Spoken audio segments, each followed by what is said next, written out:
Sobrang nakakabahala ang balitang ito.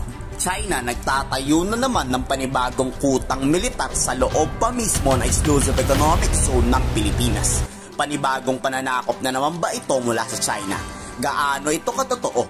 Sa isinagawa kasing pagpapatrolya sa himpapawid ng Philippine Navy, kitang-kita sa mga litratong inilabas na nakapagtambak na agad ang mga Chinese vessel na mga buhangin.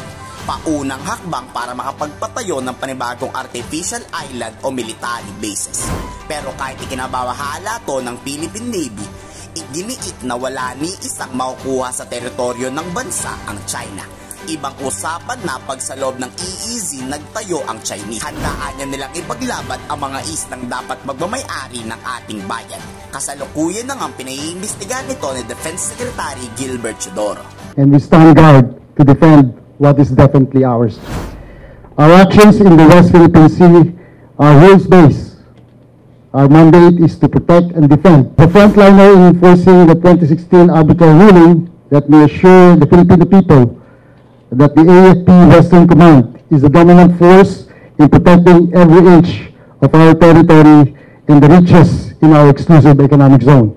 Sa ibang balita mula sa AFP Western Command, wala talagang kasawa-sawa itong mga Chino dahil meron na naman panibagong insidenteng nangyari sa Ayungin Shoal. Katulad ng dati, sinubukan na naman pigilan ang resupply mission. Pero wala rin naman nagawa ang mga Chino dahil gaya ng utos mula sa Department of National Defense, makipagmatigasan kayo sa Chinese Coast Guard at huwag kayo pumayag na ginaganto-ganto lang tayo sa ating sariling karagatan. Sa huli, walang palag ang mga Chino at matagumpay na naihatid ang panibagong resupply mission. Hindi tayo nagpapaalam sa kanila. We are really exerting all possible efforts for us to be able to reach our house. Nagkataon lang talagang sila ang talagang aggressive to block our way going to our house. No? Pero hindi tayo nagpapaalam sa kanila. Ngayon kung ang tanong, are we going to have this kind of scenario every time we're going to continuously do the resupply?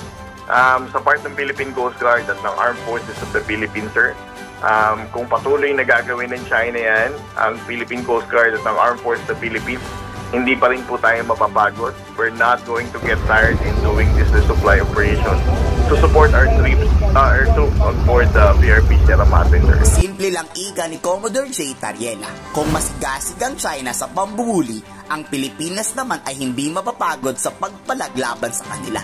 Sa totoo pa dyan, takot nga daw ang China atakihin ang Pilipinas. Kaya tila iniinis lang nito ang mga resupply mission. Dahil kung umatake man sila direkta sa anumang registered ship mula sa Pilipinas, Estados Unidos ang kanilang kakaharapin sa kaguluhan. Cannot use it unless we are directly attacked militarily by China.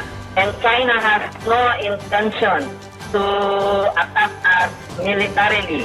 And my understanding of Philippine intention why we need the mutual offensive because we want to use our alliance with the United States to modernize our armed forces. So that's our intention.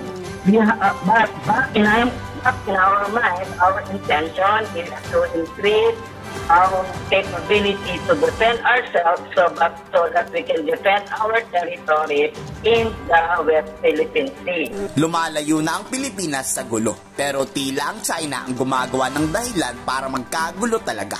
Kayo sa tingin nyo, ano ba ang dapat gawing aksyon ng Department of National Defense tungkol dito? I-komento sa baba ang inyong salobin.